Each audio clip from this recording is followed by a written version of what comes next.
சற்று முன் கிடைக்கப்பெற்ற மிக மிக முக்கியமான செய்தி ஒன்று வெளியாகி உள்ளது. நூலிலையில் உயிர் தப்பிய திமுகவின் எம்பி ஆர் ராசா திடீரென சாய்ந்த விளக்கு கம்பத்தால் மயிலாடுதுறையில் பரபரப்பு.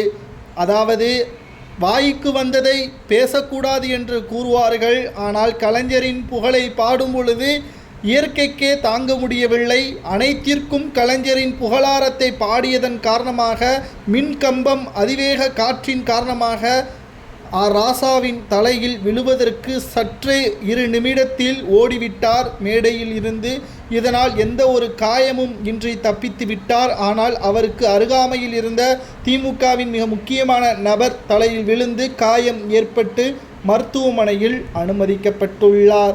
அதாவது சற்று கவனக்குறைவின் காரணமாக இது நடந்திருக்கலாம். மின்கம்பத்தை சரியாக அமைக்கவில்லை. மேலும் இயற்கையிடம் யாரும் போட்டி போட முடியாது என்பதையும் இது உணர்த்துகிறது.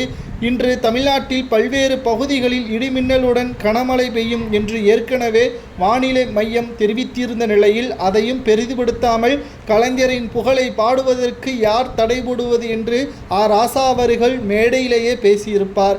மேடையில் பேசிய சரியாக 15வது நிமிடத்தில் கலைஞர் அவர்களது புகழாரத்தை பாடும் பொழுது மின்கம்பம் அவரது தலையில் விழுவதற்கு சற்றே 1 நிமிடம்தான். உடனடியாக அங்கிருந்து குதித்துவிட்டார் மேடையிலிருந்து. இதனால் அவருக்கு எந்த ஒரு அடியும் படவில்லை. குறிப்பாக மயிலாடுதுறையில் எதற்காக இந்த பொதுக்கூட்டம் என்று பார்க்கும் பொழுது பட்ஜெட் விளக்க பொதுக்கூட்டம் என்று நடைபெற்று இருக்கிறது.